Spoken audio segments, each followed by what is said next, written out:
चाणक्य। एक संक्षिप्त परिचय।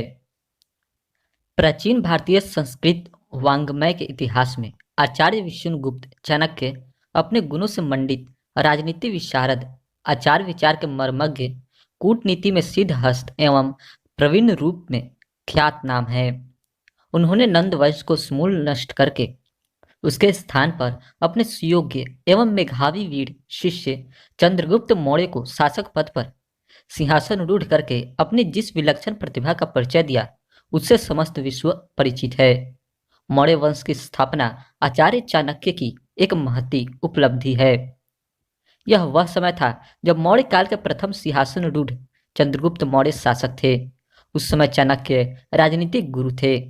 आज भी कुशल राजनीति विशारद को चाणक्य की संज्ञा दी जाती है। चाणक्य ने संगठित संपूर्ण आर्यावर्त का स्वप्न देखा था। तदनुरूप उन्होंने सफल प्रयास किया था। चाणक्य अनोखे, अद्भुत, निराले ऐसे कुशल राजनीतिज्ञ थे जिन्होंने मगध देश के नंद राजाओं की राज सत्ता का सर्वनाश करके मौर्य राज्य की स्थापना की थी। चाणक्य का जन्म का नाम विष्णुगुप्त था और चनक नामक आचार्य के पुत्र होने के कारण वह चाणक्य कहलाए। कुछ लोगों का मत है कि अत्यंत कुशाग्र बुद्धि के होने के कारण उनका नाम चाणक्य पड़ा। कुटिल राजनीति विशारद होने के कारण इन्हें कौटिल्य नाम से भी संबोधित किया गया। पर हर संभवतः यह इनके गोत्र का नाम रहा हो, किंतु अनेक विद्वानों के मतानुसार कुटिल नीति के निर्माता होने के कारण इनका नाम कौटिल्य पड़ा। चाणक्य के जन्म स्थान के बारे में इतिहास मौन है, परंतु उनकी शिक्षा दीक्षा तक्षशिला विश्वविद्यालय में हुई थी। वह स्वभाव से अभिमानी, चारित्रिक एवं विषय दोषों से रहित, स्वरूप से कुरूप, बुद्धि से तीक्ष्ण, इरादे पक्के, प्रतिभा के धनी, युग दृष्टा एवं युग स्रष्टा थे। जन्म से पाटलिपुत्र के रहने वाले चाणक्य के बुद्धि बल का पूरा विकास तक्षशिला के आचार्यों के संरक्षण में हुआ। अपने प्रौढ़ ज्ञान के प्रभाव से वहां के विद्वानों को प्रसन्न कर चाणक्य राजनीति का प्राध्यापक बना। देश की दुर्व्यवस्था को देखकर उसका हृदय द्रवित हो उठा। इसके लिए उसने विस्तृत कार्यक्रम बनाकर देश को एक सूत्र में बांधने का संकल्प किया और इसमें उसे सफलता भी मिली। चाणक्य के जीवन का उद्देश्य केवल बुद्धिरस्य बलम तस्य ही था, इसलिए चाणक्य को अपनी बुद्धि एवं पुरुषार्थ पर पूरा भरोसा था। वह दैवाधीन जगत सर्व सिद्धांत को भ्रम मानता था।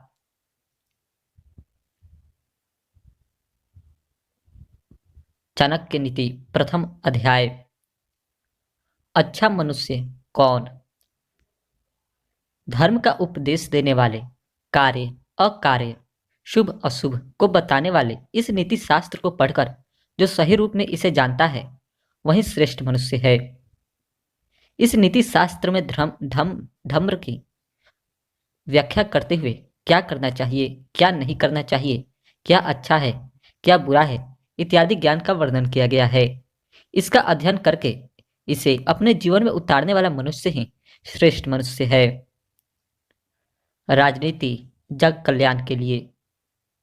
मैं चाणक्य लोगों की भलाई की इच्छा से अर्थात लोक हितार्थ राजनीति के उस रहस्य वाले पक्ष को प्रस्तुत करूंगा जिसे केवल जान लेने मात्र से ही व्यक्ति स्वयं को सर्वज्ञ समझ सकता है। शिक्षा सुपात्र की। मूर्ख शिष्य को पढ़ाने से, उपदेश देने से, दुष्ट स्त्री का भरण पोषण करने से तथा दुखी लोगों का साथ करने से विद्वान व्यक्ति भी दुखी होता है। यानी कह सकते हैं कि चाहे कोई भी कितना ही समझदार क्यों ना हो, किंतु मूर्ख शिष्य को पढ़ाने पर, दुष्ट स्त्री के साथ जीवन बिताने पर तथा दुखियों रोगियों के बीच में रहने पर विद्वान व्यक्ति भी दुखी हो ही जाता है। साधारण आदमी की तो बात ही क्या। अतः नीति यही कहती है कि मूर्ख शिष्य को शिक्षा नहीं देनी चाहिए, दुष्ट स्त्री से संबंध नहीं रखना चाहिए, बल्कि उससे दूर ही रहना चाहिए और दुखी व्यक्तियों के बीच में नहीं रहना चाहिए। हो सकता है ये बातें किसी भी व्यक्ति को साधारण या सामान्य लग सकती है, लेकिन यदि इन पर गंभीरता से विचार किया जाए तो यह स्पष्ट है कि शिक्षा या सीख उसी व्यक्ति को देनी चाहिए जो उसका सुपात्र हो या जिसके मन में इन शिक्षाप्रद बातों को ग्रहण करने की इच्छा हो। जिसके घर में माता न हो और स्त्री व्यभिचारिणी हो, उसे वन में चले जाना चाहिए, क्योंकि उसके लिए घर और वन दोनों समान ही है। दुखी का पालन भी संतान पर कारक ही होता है। वैध परदुह खेन तप्यते, दूसरों के दुख से दुखी होता है, अतः दुखियों के साथ व्यवहार करने से पंडित भी दुखी होगा। मृत्यु के कारणों से बचें। दुष्ट पत्नी, शठ मित्र, उत्तर देने वाला सेवक तथा सांप वाले घर में रहना ये मृत्यु के कारण है। इसमें संदेह नहीं करना चाहिए। आचार्य चाणक्य कहते हैं कि ये चार चीजें किसी भी व्यक्ति के लिए जीत जागती मृत्यु के समान है। दुष्चरित्र पत्नी, दुष्ट मित्र, जवाब देने वाला अर्थात मुंहलगा नौकर, इन सब का त्याग कर देना चाहिए। घर में रहने वाले सांप को भी कैसे भी मार देना चाहिए। ऐसा न करने पर व्यक्ति के जीवन को हर समय खतरा बना रहता है, क्योंकि किसी भी सहृदयस्थ के लिए उसकी पत्नी का दुष्ट होना मृत्यु के समान है। वह व्यक्ति आत्महत्या करने पर विवश हो सकता है। वह स्त्री सदैव व्यक्ति के लिए दुख का कारण बनी रहती है। इसी प्रकार नीच व्यक्ति धूर्त अगर मित्र के रूप में आपके पास आकर बैठता है तो वह आपके लिए अति अहितकारी ही होगा। सेवक या नौकर भी घर के गुप्त भेद जानता है। वह भी यदि स्वामी की आज्ञा का पालन करने वाला नहीं है तो मुसीबत का कारण हो सकता है। उससे भी हर समय सावधानी बरतनी पड़ती है। तो दुष्ट स्त्री, छली मित्र व मुंहलगा नौकर कभी भी समय पड़ने पर धोखा दे सकते हैं। अतः ऐसे में पत्नी को आज्ञाकारिणी व पतिव्रता होना, मित्र को समझदार व विश्वसनीय होना और नौकर को स्वामी के प्रति श्रद्धावान होना चाहिए। इसके विपरीत होने पर कष्ट ही कष्ट है। इनसे व्यक्ति को बचना चाहिए, वरना ऐसा व्यक्ति कभी भी मृत्यु का ग्रास हो सकता है। विपत्ति में क्या करें? विपत्ति के समय के लिए धन की रक्षा करनी चाहिए। धन से अधिक रक्षा पत्नी की करनी चाहिए, किंतु अपनी रक्षा का प्रश्न सम्मुख आने पर धन और पत्नी का बलिदान भी करना पड़े तो भी नहीं चूकना चाहिए। संकट दुख में धन ही मनुष्य के काम आता है, अतः ऐसे संकट के समय में संचित धन ही काम आता है। इसलिए मनुष्य को धन की रक्षा करनी चाहिए। पत्नी धन से भी बढ़कर है, अतः उसकी रक्षा धन से भी पहले करनी चाहिए, किंतु धन एवं पत्नी से पहले तथा इन दोनों से बढ़कर अपनी रक्षा करनी चाहिए। अपनी रक्षा होने पर इनकी तथा अन्य सभी की रक्षा की जा सकती है। आचार्य चाणक्य धन के महत्व को कम नहीं करते, क्योंकि धन से व्यक्ति के अनेक कार्य सधते हैं, किंतु परिवार की भद्र महिला, स्त्री अथवा पत्नी के जीवन सम्मान का प्रश्न सम्मुख आ जाने पर धन की परवाह नहीं करनी चाहिए। परिवार की मान्य मर्यादा से ही व्यक्ति की अपनी मान मर्यादा है। वहीं चली गई तो जीवन किस काम का और वह धन किस काम का। पर जब व्यक्ति की स्वयं की जान पर बन आए तो क्या धन, क्या स्त्री, सभी की चिंता छोड़ व्यक्ति को अपनी जीवन की रक्षा करनी चाहिए। वह रहेगा तो ही पत्नी अथवा धन का उपभोग कर सकेगा, वरना सब व्यर्थ रह जाएगा। आपत्ति काल के लिए धन की रक्षा करनी चाहिए, लेकिन धनवान को आपत्ति क्या करेगी, अर्थात धनवान पर आपत्ति आते ही कहाँ है। तो प्रश्न उठा कि लक्ष्मी तो चंचल होती है, पता नहीं कब नष्ट हो जाए। तो फिर यदि ऐसा है तो कदाचित संचित धन भी नष्ट हो सकता है। बुरा समय आने पर व्यक्ति का सब कुछ नष्ट हो सकता है। लक्ष्मी स्वभाव से ही चंचल होती है, इसका कोई भरोसा नहीं कि कब साथ छोड़ जाए। इसलिए धनवान व्यक्ति को भी यह नहीं समझना चाहिए कि उस पर विपत्ति आएगी ही नहीं। दुख के समय के लिए कुछ धन अवश्य बचाकर रखना चाहिए। इन स्थानों पर न रहें। जिस देश में सम्मान न हो, जहाँ कोई आजीविका न मिले, जहाँ अपना कोई भाई बंधु न रहता हो और जहाँ विद्या अध्ययन संभव न हो, ऐसे स्थान पर नहीं रहना चाहिए। अर्थात जिस देश का अथवा शहर में निम्नलिखित सुविधाएं न हो, उस स्थान को अपना निवास नहीं बनाना चाहिए। जहाँ किसी भी व्यक्ति का सम्मान न हो, जहाँ व्यक्ति को कोई काम न मिल सके, जहाँ अपना कोई सगा संबंधी या परिचित व्यक्ति न रहता हो, जहाँ विद्या प्राप्त करने के साधन न हो, अर्थात जहाँ स्कूल, कॉलेज या पुस्तकालय आदि न हो। ऐसे स्थानों पर रहने से कोई लाभ नहीं होता, अतः इन स्थानों को छोड़ देना ही उचित होता है। अतः मनुष्य को चाहिए कि वह आजीविका के लिए उपयुक्त स्थान चुने। वहाँ का समाज ही उसका सही समाज होगा, क्योंकि मनुष्य सांसारिक प्राणी है। वह केवल आजीविका के भरोसे जीवित नहीं रह सकता। जहाँ उसके मित्र बंधु हो, वहाँ आजीविका भी हो तो वह यह उपयुक्त स्थान होगा। विचार शक्ति को बनाए रखने के लिए ज्ञान प्राप्ति के साधन भी वहां सुलभ हो, इसके बिना भी मनुष्य का निर्वाह नहीं। इसलिए आचार्य चाणक्य यह नीति वचन के रूप में कहते हैं कि व्यक्ति को ऐसे देश में निवास नहीं करना चाहिए जहां उसे न सम्मान प्राप्त हो, न आजीविका का साधन हो, न बंधु बांधव हो, न ही विद्या प्राप्ति का कोई साधन हो, बल्कि जहां ये संसाधन उपलब्ध हो वहां वास करना चाहिए। जहां कोई सेठ, विद्यापति, विद्वान, राजा और वैद्य न हो, जहां कोई नदी न हो, इन 5 स्थानों पर एक दिन भी नहीं रहना चाहिए। अर्थात इन स्थानों पर एक दिन भी नहीं रहना चाहिए। जिस शहर में कोई भी धनवान व्यक्ति न हो, जिस देश में वेदों को जानने वाले विद्वान न हो, जिस देश में कोई राजा या सरकार न हो, जिस शहर या गांव में कोई वैद्य, डॉक्टर न हो, जिस स्थान के पास कोई भी नदी न बहती हो। क्योंकि आचार्य चाणक्य मानते हैं कि जीवन की समस्याओं में इन 5 वस्तुओं का अत्यधिक महत्व है।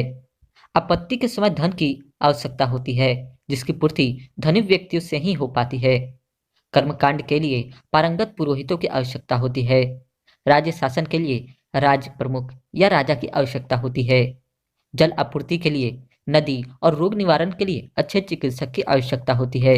इसलिए आचार्य चाणक्य पूर्वोक्त 5 सुविधाएं जीवन के लिए अपेक्षित सुविधा के रूप में मानते हुए इनकी आवश्यकता पर बल देते हैं और इन सुविधाओं से संपन्न स्थान को ही रहने योग्य स्थान के रूप में समझते हैं। आचार्य चाणक्य कहते हैं कि जिस स्थान पर आजीविका न मिले, लोगों में भय, लज्जा, उदारता तथा दान देने की प्रवृत्ति न हो, ऐसी 5 जगहों को भी मनुष्य को अपने निवास के लिए नहीं चुनना चाहिए। इन 5 चीजों को विस्तार से बताते हुए वे कहते हैं कि जहां निम्नलिखित 5 चीजें न हो, उस स्थान से कोई सरोकार नहीं रखना चाहिए। पहला, जहां रोजी रोटी का कोई साधन अथवा आजीविका या व्यापार की स्थिति न हो। दूसरा, जहां लोगों में लोकलाज अथवा किसी प्रकार का भय न हो। तीसरा, जिस स्थान पर परोपकारी लोग न हो और जिनमें त्याग की भावना न पाई जाती हो। चौथा, जहां लोगों को समाज या कानून का कोई भय न हो। पांचवा, जहां के लोग दान देना जानते ही न हो। ऐसे स्थान पर व्यक्ति का कोई सम्मान नहीं होता और वहां रहना भी कठिन ही होता है। अतः व्यक्ति को अपने आवास के लिए सब प्रकार से साधन संपन्न और व्यवहारिक स्थान चुनना चाहिए, ताकि वह एक स्वस्थ वातावरण में अपने परिवार के साथ सुरक्षित एवं सुखपूर्वक रह सके। क्योंकि जहाँ के लोगों में ईश्वर, लोक व परलोक में आस्था होगी, वहीं सामाजिक आदर का भाव होगा।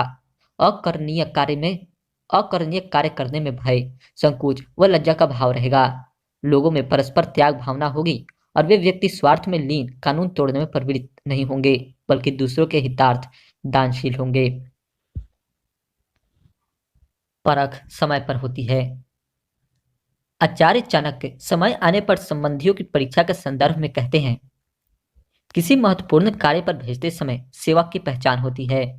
दुख के समय में बंधु बांधवों की, विपत्ति के समय मित्र की तथा धन नष्ट हो जाने पर पत्नी की परीक्षा होती है। यदि किसी विशेष अवसर पर सेवक को कहीं किसी विशेष कार्य से भेजा जाए, तभी उसकी ईमानदारी आदि की परीक्षा होती है। रोग या विपत्ति में ही सगे संबंधियों तथा मित्रों की पहचान होती है और गरीबी में, धनाभाव में पत्नी की परीक्षा होती है। सभी जानते हैं कि मनुष्य सामाजिक प्राणी है, वह अकेला नहीं रह सकता। उसे अपने हर काम को करने में सहायक, मित्र, बंधु, सखा और परिजनों की आवश्यकता होती है। किंतु किसी भी कारणवश उसके ये सहायक उसकी जीवन यात्रा में समय पर सहायक नहीं होते, तो उस व्यक्ति का जीवन निष्फल हो जाता है।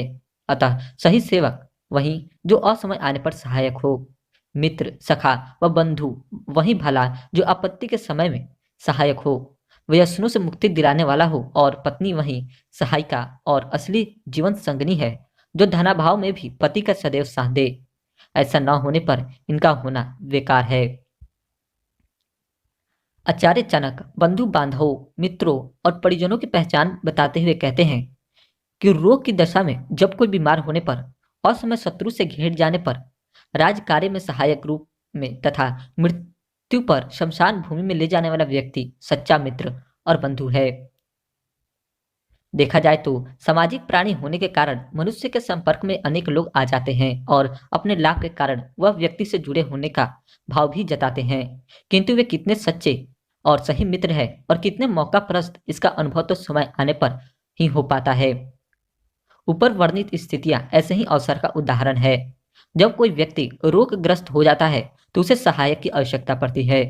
ऐसे में परिवारजन और मित्र बंधु जो सहायक बनते हैं वास्तव में वही सही मित्र कहे जाते हैं। शेष सब तो मुंह देखी बातें हैं।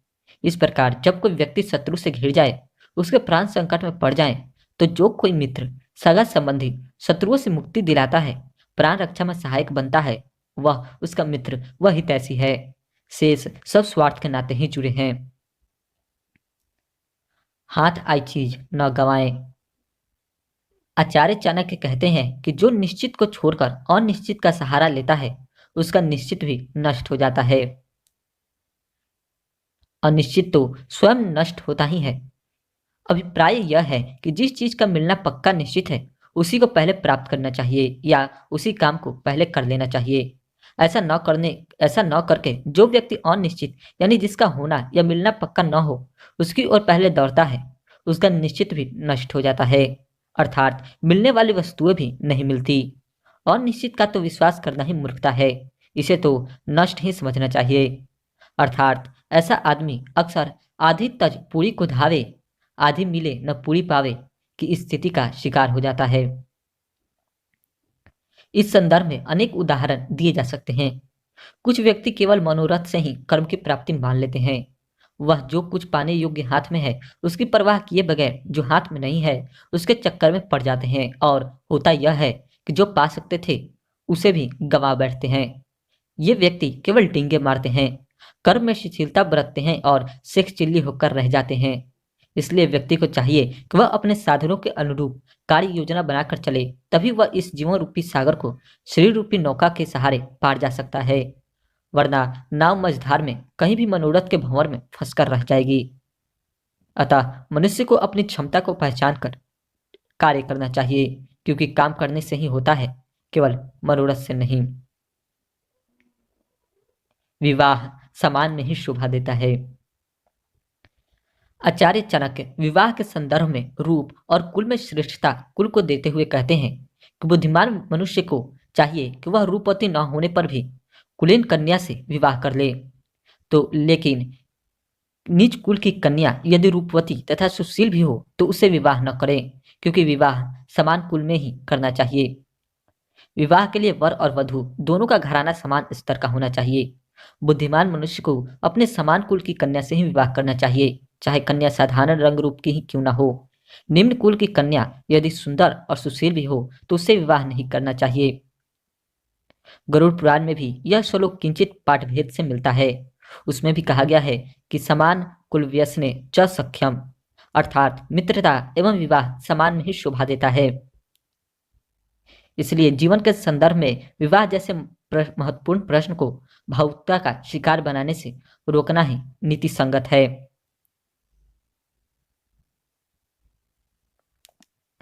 देख परख कर भरोसा करें।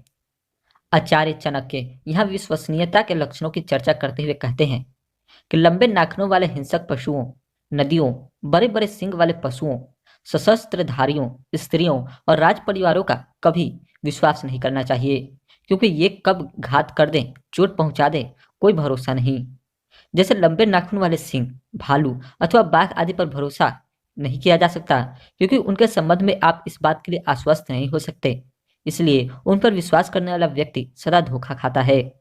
ऐसे ही यदि आप कोई नदी पार करना चाहते हो तो आपको किसी व्यक्ति के यह कहने पर भरोसा नहीं करना चाहिए कि नदी का प्रवाह अथवा गहराई कितनी है, क्योंकि नदी के प्रवाह और उसकी गहराई के संबंध में कोई निश्चित धारणा कभी नहीं बताई जा सकती। इसलिए आप यदि नदी में उतरते हैं तो आपका सावधान रहना आवश्यक है। इसी प्रकार चाणक्य का कहना है कि सींग वाले पशुओं तथा सशस्त्रधारी व्यक्ति का भी विश्वास नहीं किया जा सकता, क्योंकि न जाने वे कब स्वार्थवश आपका अहित कर बैठे या अपने जुनून में आक्रमण कर दें। इसी प्रकार स्त्रियों का भी आंख मीचकर विश्वास नहीं किया जा सकता, क्योंकि क्या पता उनके मन में क्या है और वे अपने संकीर्ण सोच प्रति ईर्ष्या द्वेष से ग्रस्त आपको कब गलत सलाह दे बैठे या आपको गलत अपने मनुकूल कार्य के लिए प्रेरित कर दे। आचार्य जनक का स्पष्ट मत है कि बहुत सी स्त्रियां कहती कुछ है और करती कुछ और हैं। वे प्रेम किसी अन्य से करती हैं तथा प्रेम का प्रदर्शन किसी अन्य से करती हैं। इसलिए उनकी स्वामी भक्ति व पतिव्रता होने पर विश्वास नहीं किया जा सकता। इसमें सावधानी बरतनी चाहिए। सार को ग्रहण करें। आचार्य चाणक्य साध्य की महत्ता दर्शाते हुए साधन को गौण मानते हैं कि विष में से भी अमृत तथा गंदगी में से भी सोना ले लेना चाहिए। नीच व्यक्ति से भी उत्तम विद्या ले लेनी चाहिए और दुष्ट कुल से भी स्त्री रत्न को ले लेना चाहिए। अमृत अमृत है, जीवनदायी है, अतः विष में पड़े हुए अमृत को ले लेना उचित होता है। सोना यदि कहीं पर गंदगी में भी पड़ा हो तो उसे उठा लेना चाहिए। अच्छा ज्ञान या विद्या किसी नीच कुल वाले व्यक्ति से भी मिले तो उसे खुशी से ग्रहण कर लेना चाहिए। इसी तरह यदि दुष्टों के कुल में भी कोई गुणवान सुशील श्रेष्ठ कन्या हो तो उसे स्वीकार कर लेना चाहिए। स्त्री पुरुष से आगे होती है। आचार्य चाणक्य यह पुरुषों की अपेक्षा स्त्रियों की क्रियावृत्ति की तुलना करते हुए कहते हैं कि स्त्रियों में आहार दुगुना, लज्जा चौगुनी, साहस 6 गुना तथा कामोत्तेजना 8 गुना होती है। यहाँ वस्तुतः नारी के बारे में जो कहा गया है उसकी निंदा नहीं बल्कि गुण की दृष्टि से प्रशंसा है कि स्त्रियों का आहार पुरुष से दोगुना होता है, लज्जा चौगुनी होती है, किसी भी बुरे काम को करने की हिम्मत स्त्री में पुरुषों से 6 गुना होती है तथा कामोत्तेजना इच्छा पुरुष से स्त्री में 8 गुना अधिक होती है। द्वितीय अध्याय, स्त्रियों के स्वाभाविक दोष। आचार्य चाणक स्त्रियों के स्वभाव पर टिप्पणी करते हुए कहते हैं कि झूठ बोलना, साहस, छल कपट, मूर्खता, अत्यंत लोभ, अपवित्रता और निर्दयता ये स्त्रियों के स्वाभाविक दोष है। अर्थात स्त्रियों में यह प्रवृत्ति जन्म से ही होती है। वे अपने दुस्साहस में कोई भी ऐसा काम कर सकती है जिस पर भरोसा नहीं किया जा सकता। आचार्य चाणक्य ने यह नारी के स्वभाव का वर्णन किया है और मानते हैं कि सृष्टि की रचना में नारी का अक्षुण्ण योगदान है। लेकिन जहाँ स्वभाव का प्रश्न है वहाँ ये दोष भी पाए जाते हैं। इसका अर्थ यह नहीं कि नारी बुद्धिमान नहीं होती। आदि शंकराचार्य ने प्रश्नोत्तरी में उल्लिखित किया है कि द्वारम किमेकम नरकस्य नारी, अर्थात नरक का प्रधान द्वार या एकमात्र द्वार के रूप में नारी को उद्धृत किया है। तुलसीदास ने कहा है कि नारी स्वभाव सत्य कवि कहीं, अवगुण 8 सदा उर रही। इन 8 अवगुणों में इसी श्लोक में गिनाए नामों का अनुवाद किया है। साथ ही सामान्य नियम को विशेष नियम प्रभावित करते रहते हैं, क्योंकि नारी ममता, दया, क्षमा आदि का एकमात्र स्थान है। इसके बिना सृष्टि ही अधूरी है। अतः सीता, राधा, जीजाबाई, लक्ष्मीबाई आदि में अवगुण ढूंढना अपनी अविवेकता है। ये तो नारी के आदर्श हैं और आचार्य चाणक्य ने स्त्रियों के जिन दोषों के ऊपर चर्चा की है वे स्वाभाविक वृत्तियां हैं। आवश्यक नहीं कि ये सभी स्त्रियों में पाई जाए। जीवन के सुख भाग्यशाली को मिलते हैं। आचार्य चाणक्य का कथन है कि भोज्य पदार्थ, भोजन शक्ति, रति शक्ति, सुंदर स्त्री, वैभव तथा दान शक्ति ये सब सुख किसी अल्प तपस्या का फल नहीं होते। अर्थात सुंदर खाने पीने की वस्तुएं मिले और जीवन के अंत तक खाने पचाने की शक्ति बनी रहे, स्त्री से संभोग की इच्छा बनी रहे तथा सुंदर स्त्री मिले, धन संपत्ति हो और दान देने की आदत भी हो, ये सारे सुख किसी भाग्यशाली को ही मिलते हैं। पूर्व जन्म में अखंड तपस्या से ही ऐसा सौभाग्य मिलता है। जीवन सुख में ही स्वर्ग है। आचार्य चाणक्य का कथन है कि जिसका पुत्र वशीभूत हो, पत्नी वेदों के मार्ग पर चलने वाली हो और जो अपने वैभव से संतुष्ट हो, उसके लिए यही स्वर्ग है। अभिप्राय यह है कि जिस मनुष्य का पुत्र आज्ञाकारी होता है, सब प्रकार से कहने में होता है, पत्नी धार्मिक और उत्तम चाल चलन वाली होती है, सद्गृहिणी होती है तथा जो अपने पास जितनी भी धन संपत्ति है उसी में खुश रहता है, संतुष्ट रहता है, ऐसे व्यक्ति को इसी संसार में स्वर्ग का सुख प्राप्त होता है। उसके लिए पृथ्वी में ही स्वर्ग हो जाता है। क्योंकि पुत्र का आज्ञा पालक होना, स्त्री का पतिव्रता होना और मनुष्य का धन के प्रति लोभ लालच न रखना अथवा मन में संतोष बनाए रखना ही स्वर्ग के मिलने वाले सुख के समान है। ऐसा विश्वास किया जाता है कि स्वर्ग अनेक शुभ अथवा पुण्य कार्यों के अर्जित करने से ही प्राप्त होते हैं। जिस व्यक्ति को ये तीनों सुख प्राप्त हों, उसे बहुत भाग्यशाली समझना चाहिए। सार्थकता में ही संबंध का सुख। आचार्य चाणक्य का कथन है कि पुत्र वही है जो पिता का भक्त है, पिता वही है जो पोषक है, मित्र वही है जो विश्वास पात्र हो, पत्नी वही है जो हृदय को आनंदित करे। अर्थात पिता की आज्ञा को मानने वाला और सेवा करने वाला ही पुत्र कहा जाता है। अपने बच्चों का सही पालन पोषण, देख रेख करने वाला और उन्हें उचित शिक्षा देकर योग्य बनाने वाला व्यक्ति ही सच्चे अर्थ में पिता है। जिस पर विश्वास हो, जो विश्वासघात न करे, वही मित्र होता है। पति को कभी दुखी न करने वाली तथा सदा उसके सुख का ध्यान रखने वाली ही पत्नी कही जाती है। छली मित्र को त्याग दें। आचार्य चाणक्य का कथन है, पीठ पीछे काम बिगाड़ने वाले तथा सामने प्रिय बोलने वाले ऐसे मित्रों को मुंह पर दूध रखे हुए विष के घड़े के समान त्याग देना चाहिए। अभिप्राय यह है कि एक विष भरे घड़े के ऊपर यदि थोड़ा सा दूध डाल दिया जाए तो भी वह विष का ही घड़ा कहा जाता है। इसी प्रकार मुंह के सामने चिकनी चुपड़ी बातें करने वाला और पीठ पीछे काम बिगाड़ने वाला मित्र भी इस विष भरे घड़े के समान होता है।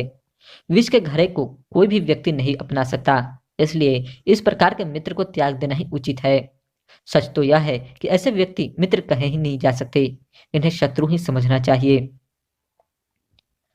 आचार्य चाणक्य का कथन है कि कुमित्र पर कभी विश्वास नहीं करना चाहिए और पूरी तरह मित्र पर भी विश्वास नहीं करना चाहिए। कभी कुपित होने पर मित्र भी आपकी गुप्त बातें सबको बता सकता है। अभिप्राय यह है कि दुष्ट चुगलखोर मित्र का भूलकर विश्वास नहीं करना चाहिए।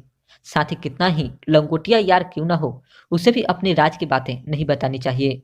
हो सकता है वह आपसे नाराज हो जाए और आपका कच्चा चिट्ठा सबके सामने खोल दे। इस पर आपको पछताना पड़ सकता है, क्योंकि आपका भेद जानकर वह मित्र स्वार्थ में आपका भेद खोल देने की धमकी देकर आपको अनुचित कार्य करने के लिए विवश कर सकता है। अतः आचार्य चाणक्य का विश्वास है कि जिसे आप अच्छा मित्र समझते हैं, उसे भी अपने रहस्यों का भेद न दें। कुछ बातों का पर्दा रखना आवश्यक है। मन का भाव गुप्त ही रखें। आचार्य चाणक्य का कथन है कि मन में सोचे हुए कार्य को मुंह से बाहर नहीं निकालना चाहिए। मंत्र के समान गुप्त रखकर उसकी रक्षा करनी चाहिए। गुप्त रखकर ही उस काम को करना भी चाहिए। अभिप्राय यह है कि मन में जो भी काम करने का विचार हो, उसे मन में ही रखना चाहिए, किसी को बताना नहीं चाहिए। मंत्र के समान गोपनीय रहकर चुपचाप काम शुरू कर देना चाहिए। जब काम चल रहा हो, उस समय ही उसका ढिंढोरा नहीं पीटना चाहिए। बता देने पर यदि काम पूरा न हुआ तो हंसी होती है। कोई शत्रु काम बिगाड़ सकता है, काम पूरा होने पर फिर सबको मालूम हो ही जाता है, क्योंकि मनोविज्ञान का नियम है कि आप जिस कार्य के लिए अधिक चिंतन मनन करेंगे और चुपचाप उसे कार्य रूप में परिणत करेंगे, उसमें सिद्धि प्राप्त करने के अवसर निश्चित मिलेंगे। इसलिए आचार्य का कथन है कि मन में सोची हुई बात या योजना कार्य रूप में लाने से पहले प्रकट नहीं करनी चाहिए। इसी में सज्जनों की भलाई है। पराधीनता। आचार्य का कहना है कि मूर्खता कष्ट है, यौवन भी कष्ट है, किंतु दूसरों के घर में रहना कष्टों का भी कष्ट है। वस्तुतः मूर्खता अपने आप में एक कष्ट है और जवानी भी व्यक्ति को दुखी करती है। इच्छाएं पूरी न होने पर भी दुख तथा कोई भला बुरा काम हो जाए तो भी दुख। इन दुखों से भी बड़ा दुख है पराए घर में रहने का दुख। पर घर में न तो व्यक्ति स्वाभिमान के साथ रह सकता है और न अपनी इच्छा से कोई काम ही कर सकता है, क्योंकि मूर्ख व्यक्ति को उचित अनुचित का ज्ञान न होने के कारण हमेशा कष्ट उठाना पड़ता है। इसलिए कहा गया है कि मूर्ख होना अपने आप में एक बड़ा अभिशाप है। कौन सी बात उचित है और कौन सी अनुचित, यह जानना जीवन के लिए आवश्यक होता है। इसी भांति जवानी बुराइयों की जड़ है। कहा तो यहाँ तक गया है कि जवानी अंधी और दीवानी होती है। जवानी में व्यक्ति काम के आवेग में विवेक खो बैठता है, उसे अपनी शक्ति पर गुमान होता है। उसमें इतना अहंकार भर जाता है कि वह अपने सामने किसी दूसरे व्यक्ति को कुछ नहीं समझता। जवानी मनुष्य को विवेकहीन ही नहीं, निर्लज भी बना देती है, जिसके कारण व्यक्ति को अनेक कष्ट उठाने पड़ते हैं। ऐसे में व्यक्ति को यदि दूसरे घर में रहना पड़े तो उसे दूसरे की कृपा पर उसके घर की व्यवस्था का अनुसरण करते हुए रहना पड़ेगा। इस तरह वह अपनी स्वतंत्रता गंवा देगा। तभी तो कहा गया है, पराधीन सपने हूं सुख नाही। इसलिए इन पर विचार करना चाहिए। साधु पुरुष। आचार्य चाणक्य ने कहा है कि न प्रत्येक पर्वत पर मणि माणिक्य ही प्राप्त होते हैं, न प्रत्येक हाथी के मस्तक से मुक्ता मणि प्राप्त होती है। संसार में मनुष्य की कमी न होने पर भी साधु पुरुष सब जगह नहीं मिलते। इसी प्रकार सभी वनों में चंदन के वृक्ष उपलब्ध नहीं होते। यहाँ अभिप्राय यह है कि अनेक पर्वतों पर मणि माणिक्य मिलते हैं, परंतु सभी पर्वतों पर नहीं। ऐसा विश्वास किया जाता है कि कुछ हाथी ऐसे होते हैं जिनके मस्तक में मणि विद्यमान रहती है, परंतु ऐसा सभी हाथियों में नहीं होता। इसी प्रकार इस पृथ्वी पर पर्वतों और जंगलों अथवा वनों की कमी नहीं है, परंतु सभी वनों में चंदन नहीं मिलता। इसी प्रकार सभी जगह साधु व्यक्ति नहीं दिखाई देते। साधु शब्द से आचार्य चाणक्य का अभिप्राय यहाँ सज्जन व्यक्ति से है, अर्थात ऐसा व्यक्ति जो दूसरों के बिगड़े हुए काम को बनाता हो, जो अपने मन को निर्वित की ओर ले जाता हो और निस्वार्थ भाव से समाज कल्याण की इच्छा करता हो। साधु का अर्थ यहाँ केवल भगवे कपड़े पहनने वाले दिखावटी सन्यासी व्यक्ति से नहीं है। यहाँ इसका भाव आदर्श समाज सेवी व्यक्ति से है, परंतु ऐसे आदर्श व्यक्ति सब जगह कहाँ मिलते हैं? वे तो दुर्लभ ही हैं। जहां भी मिले उनका यथावत आदर्श सम्मान ही करना चाहिए। पुत्र के प्रति कर्तव्य। आचार्य चाणक्य यहाँ पुत्र के संबंध में उपदेश करते हुए कहते हैं कि बुद्धिमान लोगों का कर्तव्य है कि पुत्र को सदा अनेक प्रकार से सदाचार की शिक्षा दें। नीतिज्ञ सदाचारी पुत्र ही कुल में पूजे जाते हैं, अर्थात पिता का सबसे बड़ा कर्तव्य है कि पुत्र को अच्छी शिक्षा दे। शिक्षा केवल विद्यालय में ही नहीं होती, अच्छे आचरण की, व्यवहार की शिक्षा देना पिता का पावन कर्तव्य है। अच्छे आचरण वाले पुत्र ही अपने कुल का नाम ऊंचा रख करते हैं। नीतिज्ञ और शील संपन्न पुत्र ही कुल में सम्मान पाते हैं। नेतागण कहा करते हैं कि आज के युवा ही कल के नागरिक है, वही देश के भविष्य है, तो उनकी सही भविष्य बनाने की दिशा में सही कदम उठाना माता पिता और समाज का परम कर्तव्य है। आचार्य चाणक्य की शिक्षा के बारे में माता पिता के कर्तव्य का उपदेश करते हुए कहते हैं कि बच्चे को न पढ़ाने वाली माता शत्रु तथा पिता बैरी के समान होते हैं। बिना पढ़ा व्यक्ति पढ़े लोगों के बीच हंसों में कौवे के समान शोभा नहीं पाता। अभिप्राय यह है कि जो हालत हंसों के बीच में आ जाने पर कौवे की हो जाती है, ठीक वही दशा पढ़े लिखे सुशिक्षित लोगों के बीच में आ जाने पर अनपढ़ व्यक्ति की हो जाती है। इसलिए बच्चे को न पढ़ाने वाले माँ बाप ही उसके शत्रु होते हैं। आचार्य चाणक्य बालक के लालन पालन में लाड़ प्यार के संदर्भ में उसके अनुपात और सार के बारे में उपदेश करते हुए कहते हैं कि अधिक लाड़ से अनेक दोष तथा तारण से गुण आते हैं। इसलिए पुत्र को और शिष्य को लालन की नहीं तारण की आवश्यकता होती है। अभिप्राय यह है कि अधिक लाड़ प्यार करने से बच्चे बिगड़ जाते हैं, उसके साथ सख्ती करने से ही वे सुधरते हैं। इसलिए बच्चों और शिष्यों को अधिक लाड़ प्यार नहीं देना चाहिए, उनके साथ सख्ती ही करनी चाहिए। स्वाध्याय। यह आचार्य स्वाध्याय की महत्ता प्रतिपादित करते हुए कह रहे हैं कि व्यक्ति को चाहिए कि वह किसी एक श्लोक का या आधे या उसके भी आधे अथवा एक अक्षर का ही सही मनन करें। मनन, अध्ययन, दान आदि कार्य करते हुए दिन को सार्थक करना चाहिए। अभिप्राय यह है कि कम से कम जितना भी हो सके मनुष्य को अपने कल्याण के लिए मनन अवश्य करना चाहिए। मनन करना, अध्ययन करना तथा लोगों की सहायता करना यह मनुष्य जीवन के अनिवार्य कर्तव्य है। ऐसा करने पर ही जीवन सार्थक होता है, क्योंकि मानव जीवन अमूल्य है। उसका एक एक दिन, एक एक क्षण अमूल्य है। उसे सफल बनाने के लिए स्वाध्याय, चिंतन, मनन एवं दान आदि सत्कर्म करते रहना चाहिए। यह जीवन का नियम ही बना लिया जाए तो सर्वोत्तम है। आसक्ति विष है। यहाँ आचार्य जीवन में त्याज्य स्थितियों पर विचार करते हुए व्यक्ति को उपदेश करते हुए कहते हैं कि प्रियतमा व पत्नी से वियोग, स्वजनों से अपमान होना, ऋण का न चुका पाना, दुष्ट राजा की सेवा, दरिद्रता और धूर्त लोगों की सभा, ये बातें बिना अग्नि के ही शरीर को जला देते हैं। अभिप्राय यह है कि एक आग सबको दिखाई देती है, यह बाहरी अग्नि है, किंतु एक आग अंदर ही अंदर से व्यक्ति को जलाती रहती है, उसे कोई देख भी नहीं सकता। पत्नी से अत्यधिक प्रेम हो किंतु उससे बिछुड़ना पड़ जाए, परिवार वालों की कहीं पर बेइज्जती हो जाए, कर्ज को चुकाना मुश्किल हो जाए, दुष्ट राजा की नौकरी करनी पड़े, गरीबी छूटे नहीं, दुष्ट लोग मिलकर कोई सभा कर रहे हो, ऐसी मजबूरी में बेचारा आदमी अंदर ही अंदर जलता रहता है। उसकी तर्पण को कोई देख भी नहीं सकता। यह ऐसी ही न दिखने वाली आग है। विनाश का कारण। आचार्य चाणक्य नीति के वचनों के क्रम में यह उपदेश कर रहे हैं कि तेज बहाव वाली नदी के किनारे लगने वाले वृक्ष, दूसरों के घर में रहने वाली स्त्री, मंत्रियों के बिना राजा लोग, ये सभी शीघ्र ही नष्ट हो जाते हैं। भाव यह है कि नदी की धारा अनिश्चित रहने के कारण उसके किनारे उगने वाले वृक्ष शीघ्र ही नष्ट हो जाते हैं, क्योंकि उनकी जमीन पेड़ों के बोझ को सह नहीं पाती और जड़ें उखड़ने लगती है। उसी प्रकार दूसरे के घर गई हुई स्त्री भी चरित्र की दृष्टि से सुरक्षित नहीं रह पाती, उसका अस्तित्व शंका के दायरे में आ जाता है। इस संदर्भ में किसी नीतिकार ने ही कहा है, लेखनी, पुस्तक और स्त्री दूसरे के हाथ में चली गई तो गंवाई गई यही समझे। यही दैवयोग से वापस लौट भी आई तो उनकी दशा नष्ट, भ्रष्ट और मर्दित रूप में ही होती है। इस प्रकार राजा का बल मंत्री होता है। मंत्री राजा को सन्मार्ग में प्रवृत्त एवं कुमार्ग से हटाता है। उसका न होना राजा के लिए घातक है, इसलिए राजा के पास मंत्री भी होना चाहिए। व्यक्ति का बल। आचार्य चाणक्य का यहाँ कथन है कि विद्या ही ब्राह्मणों का बल है। राजा का बल सेना है, वैश्य का बल धन है तथा सेवा करना शूद्रों का बल है। अभिप्राय यह है कि ज्ञान विद्या ही ब्राह्मण का बल माना गया है।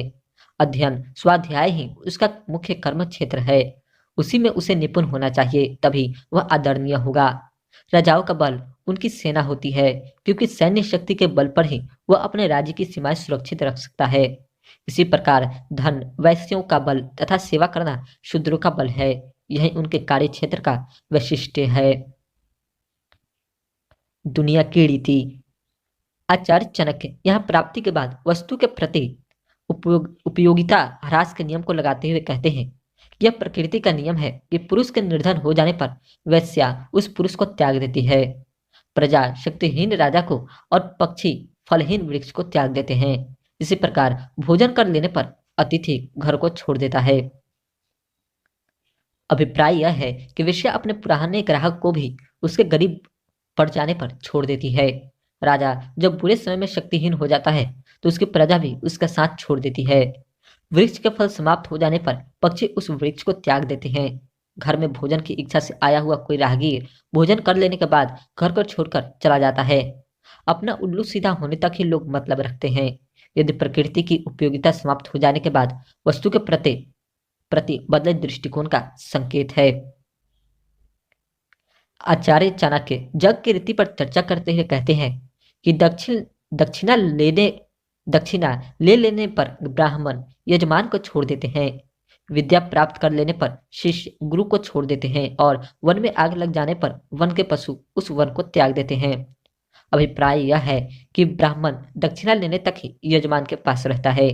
दक्षिणा मिल जाने पर यह यजमान को छोड़ देता है और अन्यत्र की सोचने लगता है। शिष्य अध्ययन करने तक ही गुरु के पास रहते हैं। विद्याएं प्राप्त कर लेने पर वे गुरु को छोड़कर चले जाते हैं और जीवन कार्य के प्रति विचार करते हुए अगली योजना में लग जाते हैं। इसी प्रकार हिरण आदि वन के पशु वन में सभी रहते हैं जब तक वह हरा भरा है। यदि वन में आग लग जाए तो पक्षी वहां रहने की संभावनाएं समाप्त कर अन्यत्र डेरा जमाने के विचार से उड़ जाते हैं या दौड़ लगाते हैं। दुष्कर्मों से सचेत रहें। आचार्य चाणक्य दुष्कर्म के परिणाम के प्रति सचेत करते हुए कह रहे हैं कि दुराचारी, दुष्ट स्वभाव वाला, बिना किसी कारण दूसरों को हानि पहुंचाने वाला तथा दुष्ट व्यक्ति से मित्रता रखने वाला श्रेष्ठ पुरुष भी शीघ्र ही नष्ट हो जाता है, क्योंकि संगति का प्रभाव बिना परे नहीं रहता है। यह उक्ति तो प्रसिद्ध है ही कि खरबूजे को देखकर खरबूजा रंग बदलता है। इसी प्रकार यदि कोई व्यक्ति दुष्ट व्यक्तियों के साथ रहता है तो उनकी संगति का प्रभाव उस पर अवश्य पड़ेगा। दुर्जनों के संग में रहने वाला व्यक्ति अवश्य दुखी होगा। इसी बात को ध्यान में रखकर तुलसीदास जी ने कहा है, दुर्जन संग न देह विधाता, इससे भलो नरक का वासा। इसलिए व्यक्ति को चाहिए कि वह कुसंगति से बचे। मित्रता बराबर की। यहाँ आचार्य मित्रता व व्यवहार में समानता के स्तर पर शोभा का महत्व प्रतिपादित करते हुए कह रहे हैं कि समान स्तर वालों से ही मित्रता शोभा देती है। सेवा राजा की शोभा देती है। वैश्यों का व्यापार करना शोभा देता है। शुभ स्त्री घर की शोभा है। अभिप्राय यह है कि मित्रता बराबर वालों से ही करनी चाहिए। सेवा राजा की ही करनी चाहिए। ऐसा करना ही इन कार्यों की शोभा है। वैश्यों की शोभा व्यापार करना है तथा घर की शोभा शुभ लक्ष्मी, शुभ लक्षणों वाली पत्नी है। क्योंकि कहा गया है कि जाही का काम वहीं को साजे और करे तो डंडा बाजे, यानी जिसका जो कार्य है वही करे तो ठीक, वरना परिणाम सही नहीं होता। तीसरा अध्याय, दोष कहाँ नहीं है। आचार्य चाणक्य का कथन है कि दोष कहाँ नहीं है। इसी आशय से उनका कहना है कि किसके कुल में दोष नहीं होता, रोग किसे दुखी नहीं करते, दुख किसे नहीं मिलता और निरंतर सुखी कौन रहता है। अर्थात कुछ न कुछ कमी तो सब जगह है और यह एक कड़वी सच्चाई है। दुनिया में कोई भी ऐसा व्यक्ति नहीं है जो कभी बीमार न पड़ा हो और जिसे कभी कोई दुख न हुआ हो, या जो सदा सुखी रहा हो। फिर संकोच या दुख किस बात का। इसलिए व्यक्ति को अपनी कमियों को लेकर अधिक चिंता नहीं करनी चाहिए, बल्कि कमियों के रहते भी आचरण पर ध्यान देते हुए उसे अन्य मानवीय गुणों से संपन्न करना चाहिए, ताकि व्यक्तित्व को पूर्णता प्राप्त हो सके। क्योंकि निरंतर सुख तो संसार में किसी को भी प्राप्त नहीं होता। आज दुख तो कल सुख भी होगा, आज सुख है तो कल दुख भी होगा। यही जग की रीति है। लक्षणों से आचरण का पता चलता है। आचार्य चाणक्य लक्षणों से प्राप्त संकेतों की चर्चा करते हुए कहते हैं कि आचरण से व्यक्ति के कुल का परिचय मिलता है, बोली से देश का पता लगता है, आदर सत्कार से प्रेम का तथा शरीर को देखकर व्यक्ति के भोजन का पता चलता है। अभिप्राय यह है कि उच्च वंश का व्यक्ति शालीन, शांत और अच्छे स्वभाव का होगा, यह माना जाएगा, और नीच वंश का आदमी उद्धत, बातूनी और मान मर्यादा का ख्याल न रखने वाला होगा। इस बात से तो प्रायः सभी परिचित है कि व्यक्ति अपनी बोली और उच्चारण से पहचाना जाता है कि वह किस देश, किस प्रदेश का रहने वाला है। यूं तो बोली थोड़ी थोड़ी दूर पर थोड़ा बदल जाती है, परंतु काफी बड़े क्षेत्र में मुख्य स्वर, लहजा एक ही रहता है। बोलचाल की मूल भाषा एक जैसी रहती है। इसलिए यह पहचानने में दिक्कत नहीं होती कि व्यक्ति कहाँ का रहने वाला है। इसी प्रकार व्यक्ति के हाव भाव और क्रियाओं से उसके मन के विचारों का पता चलता है कि उसका स्नेह आचरण वास्तविक है या बनावटी। क्योंकि मन की भावनाओं के अनुरूप ही व्यक्ति कार्य करता है। मन की भावनाओं को छिपाए नहीं रख सकता। आचार्य चाणक्य का यह कथन सही है कि व्यक्ति की देश से उसकी खुराक का अनुमान लगाया जा सकता है। व्यवहार कुशल बने। आचार्य चाणक्य व्यवहारिकता की चर्चा करते हुए कहते हैं कि कन्या का विवाह किसी अच्छे घर में करना चाहिए, पुत्र को पढ़ाई लिखाई में लगा देना चाहिए, मित्र को अच्छे कार्यों में तथा शत्रु को बुराइयों में लगा देना चाहिए। यही व्यवहारिकता है और समय की मांग भी। आशय यह है कि कुशल व्यक्ति वही है जो बेटी के विवाह योग्य होते हैं उसका विवाह देखभाल कर किसी अच्छे खानदान में कर दे और बेटे को अधिक से अधिक शिक्षा दे, ताकि वह अपने जीवन में आजीविका की दृष्टि से आत्मनिर्भर बन सके। मित्र को मेहनत, परिश्रम, ईमानदारी की सीख दे, ताकि सद परामर्श से वह अपना जीवन सुधार सके और किसी अच्छे काम में लग जाए।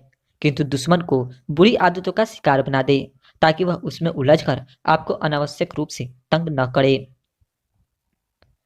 दुष्ट से बचें। आचार्य चाणक्य दुष्टता की दृष्टि से तुलना करते हुए उस पक्ष को रख रहे हैं जहां दुष्टता का प्रभाव दुष्प्रभाव कम से कम पड़े। उनका मानना है कि दुष्ट और सांप, इन दोनों में सांप अच्छा है, न कि दुष्ट। सांप तो एक ही बार डसता है, किंतु दुष्ट तो पग पग पर डसता रहता है। इसलिए दुष्ट से बचकर रहना चाहिए। अभिप्राय यह है, यदि यह पूछा जाए कि दुष्ट और सांप में कौन अच्छा है, तो इसका उत्तर है सांप दुष्ट से 1000 गुना अच्छा है। क्योंकि सांप तो कभी कभार किसी विशेष कारण पर ही मनुष्य को डसता है, किंतु दुष्ट तो पग पग पर डसता रहता है। दुष्ट का कोई भरोसा नहीं कि कब क्या कर बैठे, और यह भी तथ्य है कि सांप तभी काटता है जब उस पर पांव पड़ जाए या वह किसी कारण भयभीत हो जाए। लेकिन दुष्ट दुर्जन तो अकारण ही दुख पहुंचाने का यत्न करता है। संगति कुलीनों की करें। आचार्य चाणक्य यह कुलीनता का वैशिष्ट्य बताते हुए कहते हैं कि कुलीन लोग आरंभ से अंत तक साथ नहीं छोड़ते। वे वास्तव में संगति का धर्म निभाते हैं। इसलिए राजा लोग कुलीनों का संग्रह करते हैं ताकि समय समय पर सत परामर्श मिल सके। अभिप्राय यह है कि अच्छे खानदानी व्यक्ति जिसके साथ मित्रता करते हैं उसे जीवन भर निभाते हैं।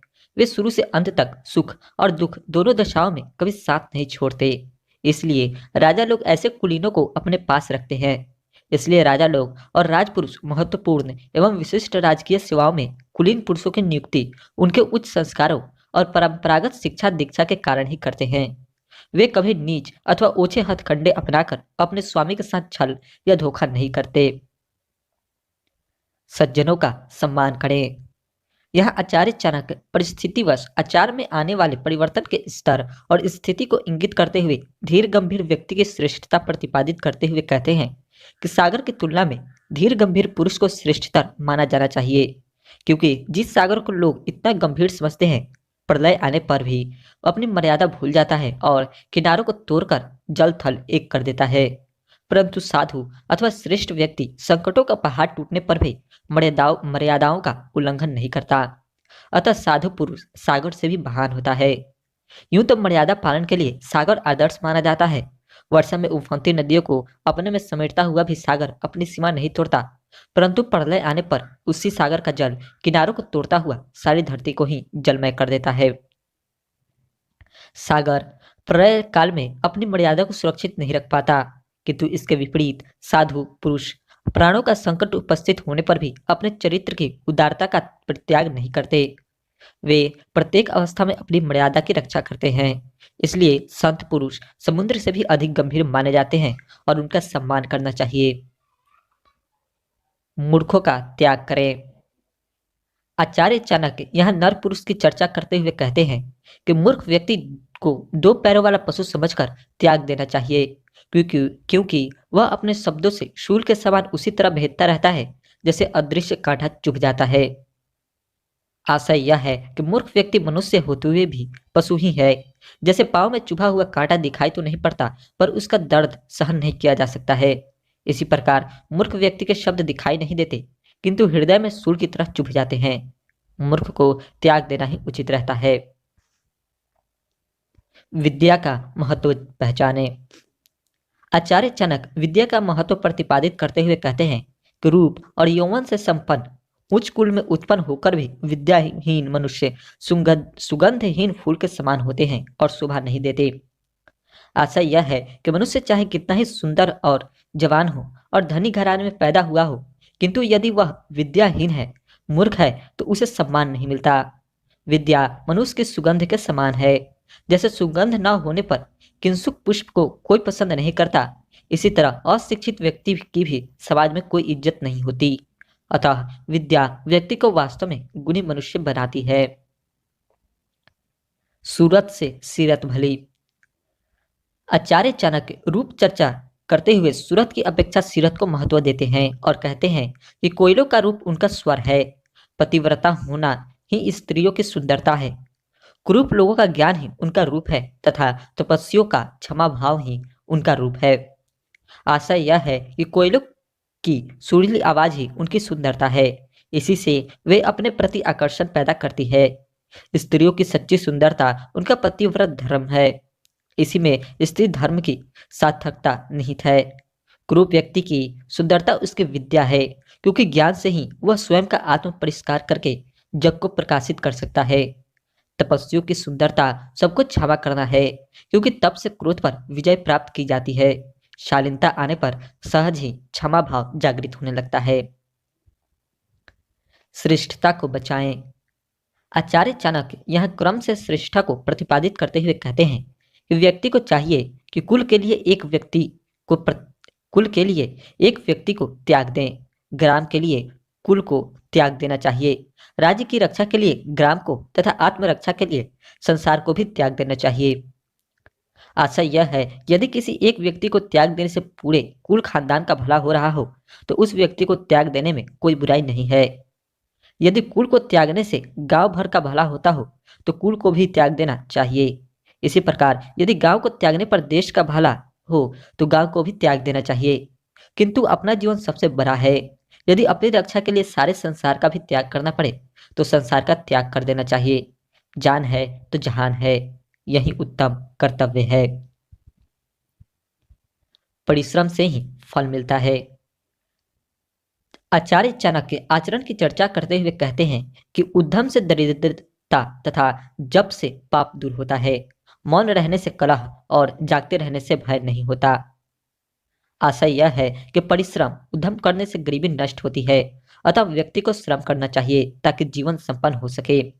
भगवान का नाम जपने से पाप दूर होते हैं, मन और आत्मा शुद्ध होती है, शुद्ध कर्म की प्रेरणा मिलती है, व्यक्ति दुष्कर्म से दूर होता है, चुप रहने से झगड़ा नहीं बढ़ता और अप्रिय स्थितियां टल जाती है, तथा जागते रहने से किसी चीज का डर नहीं रहता, क्योंकि सजगता से व्यक्ति चीजों को खतरे से पूर्व ही संभाल सकता है। अति का त्याग करें। यह आचार्य चाणक्य अति सर्वत्र वर्जयते के सिद्धांत का प्रतिपादन करते हुए कहते हैं कि अधिक सुंदरता के कारण ही सीता का हरण हुआ था। अति घमंडी हो जाने पर रावण मारा गया तथा अत्यंत दानी होने से राजा बलि को छला गया। इसलिए अति सभी जगह वर्जित है। वाणी में मधुरता लाएं। आचार्य चाणक्य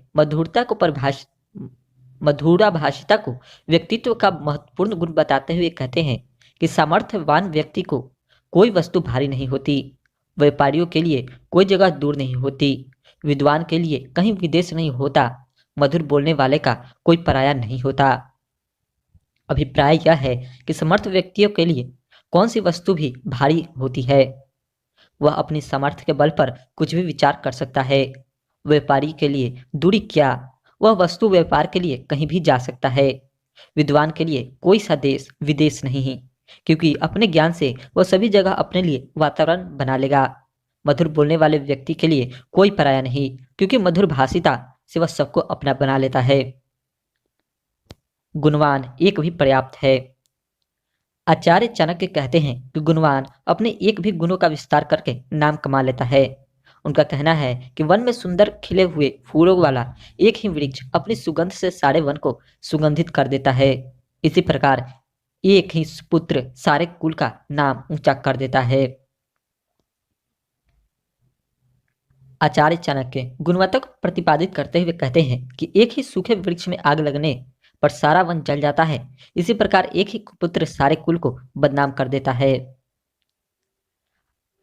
आचार्य चाणक्य गुणवान के अकेले होने पर भी बहुसंख्या की अपेक्षा कमतरों की सार्थकता प्रतिपादित करते हुए कहते हैं कि जिस प्रकार अकेला चंद्रमा रात की शोभा बढ़ा देता है, ठीक उसी प्रकार एक ही विद्वान सज्जन पुत्र कुल को आह्लादित करता है।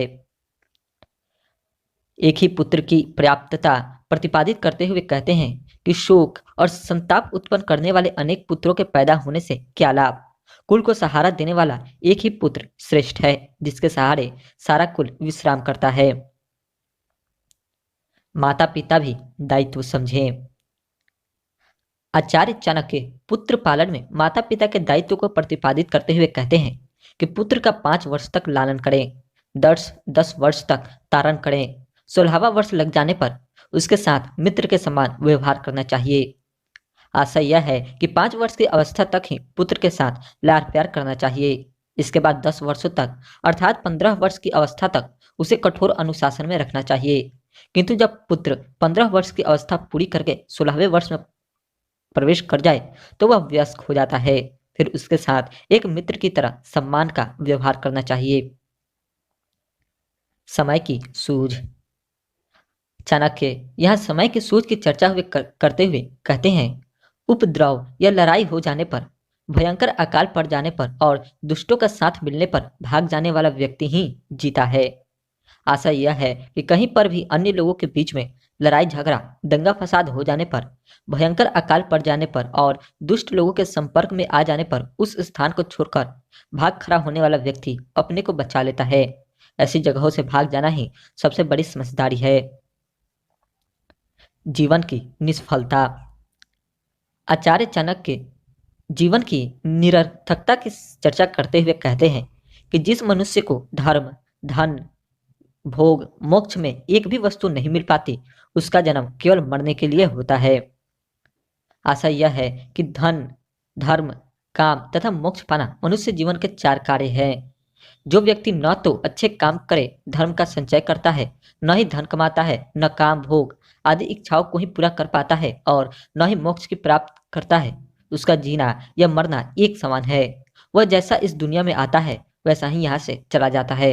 उसका जीवन निरर्थक है। लक्ष्मी का वास। चाणक्य विद्वानों एवं स्त्री के सम्मान में खुशहाली एवं शांति की स्थिति का प्रतिपादन करते हुए कहते हैं कि जहाँ मूर्खों का सम्मान नहीं होता, अन्न का भंडार भरा रहता है और जहाँ पति पत्नी में कलह नहीं हो, वहाँ लक्ष्मी स्वयं आती है। आशय यह है कि जिन घरों में कोई भी व्यक्ति मूर्ख नहीं होता, अनाज, खाद्य पदार्थ आदि के भंडार भरे रहते हैं तथा जिन पति पत्नी में आपस में कभी लड़ाई झगड़ा मनमुटाव नहीं रहता, उनके घरों में सुख शांति, धन संपत्ति आदि सदा बनी रहती है। इसलिए यह कहा जा सकता है कि यदि देश की समृद्धि और देशवासियों की संतुष्टि अभीष्ट है तो मूर्ख के स्थान पर गुणवान व्यक्तियों को आदर देना चाहिए। बुरे दिनों के लिए अन्न का भंडारण करना चाहिए तथा घर गृहस्थ में वाद विवाद का वातावरण नहीं बनने देना चाहिए। जब विद्वानों का आदर और मूर्खों का तिरस्कार होगा, अन्न की प्रचुरता होगी तथा पति पत्नी में सद्भाव होगा, तो गृहस्थों के घरों अथवा देश में संपत्ति उत्तरोत्तर बढ़ती ही जाएगी। इसमें संदेह नहीं हो सकता और यही आचरण व्यक्ति और देश को समुन्नत करने में सहायक होगा। चौथा अध्याय, कुछ चीजें भाग्य से मिलती है। आचार्य चाणक्य यहाँ भाग्य को लक्ष्य करके मानव जीवन के प्रारंभ में उसके लेखन को प्रतिपादित करते हुए कहते हैं कि आयु, कर्म, वित्त, विद्या, निर्धन, ये 5 चीजें प्राणी के भाग्य में तभी लिख दी जाती है जब वह गर्भ में ही होता है। अभिप्राय यह है कि प्राणी जब माँ के गर्भ में ही होता है तभी 5 चीजें उसके भाग्य में लिख दी जाती है: आयु, कर्म, धन संपत्ति, विद्या और मृत्यु। इनमें बाद में कोई भी परिवर्तन नहीं हो सकता। उसकी जितनी उम्र होती है उसे एक पल भी पहले उसे कोई नहीं मार सकता। वह जो भी कर्म करता है, उसे जो भी धन संपदा और विद्या मिलती है, वह सब पहले से ही तय होता है। जब उसकी मृत्यु का समय आ जाता है तो एक क्षण के लिए भी फिर उसे कोई नहीं बचा सकता। संतों की सेवा से फल मिलता है। आचार्य यहाँ संतों की सेवा को महत्व देते हुए कहते हैं कि संसार के अधिकतर पुत्र, मित्र, भाई, साधु, महात्माओं, विद्वानों आदि की संगति से दूर रहते हैं। जो लोग सत्संगति करते हैं वे अपने कुल को पवित्र कर देते हैं। आशय यह है कि लगभग सभी लोग सत्संग से दूर रहते हैं, किंतु जो व्यक्ति सच्चे ज्ञानी महात्माओं का साथ करते हैं वे अपने कुल को पवित्र करके उसका तारण करते हैं।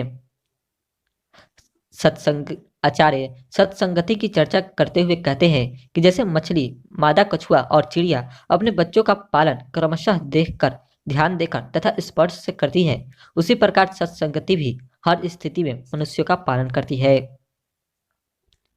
जहां तक हो पुण्य कर्म करें। चाणक्य आत्म कल्याण का मार्ग प्रशस्त करते हुए प्रतिबोधित करते हैं कि जब तक शरीर स्वस्थ है तभी तक मृत्यु भी दूर रहती है, अतः तभी आत्मा का कल्याण कर लेना चाहिए। प्राणों का अंत हो जाने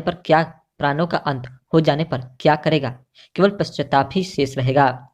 यह आशय यह है कि जब तक शरीर स्वस्थ रहता है तब तक मृत्यु का भी भय नहीं रहता, अतः इसी समय में आत्मा और परमात्मा को पहचान कर आत्म कल्याण कर लेना चाहिए। मृत्यु हो जाने पर कुछ भी नहीं किया जा सकता। विद्या कामधेनु के समान होती है। आचार्य विद्या के महत्व को प्रतिपादित करते हुए उसके प्रयोजन और उपयोग की चर्चा करते हैं। उनका कहना है कि विद्या कामधेनु के समान गुणों वाली है, बुरे समय में भी फल देने वाली है, प्रवास काल में माँ के समान है तथा गुप्त धन है। आशय यह है कि विद्या कामधेनु के समान सभी इच्छाओं को पूरा करने वाली है। बुरे से बुरे समय में भी यह साथ नहीं छोड़ती। घर से कहीं बाहर चले जाने पर भी यह माँ के समान रक्षा करती है। यह एक गुप्त धन है, इस धन को कोई नहीं देख सकता। आचार्य चाणक्य मानते हैं कि विद्या एक गुप्त धन है, अर्थात एक ऐसा धन जो दिखाई नहीं देता पर वह है और अनुभव की वस्तु है, जिसका हरण तथा विभाजन नहीं हो सकता, अतः वह सब प्रकार से सुरक्षित और विश्वसनीय भी है। वही समय पड़ने पर आदमी के काम आता है। गुणवान पुत्र एक ही पर्याप्त है।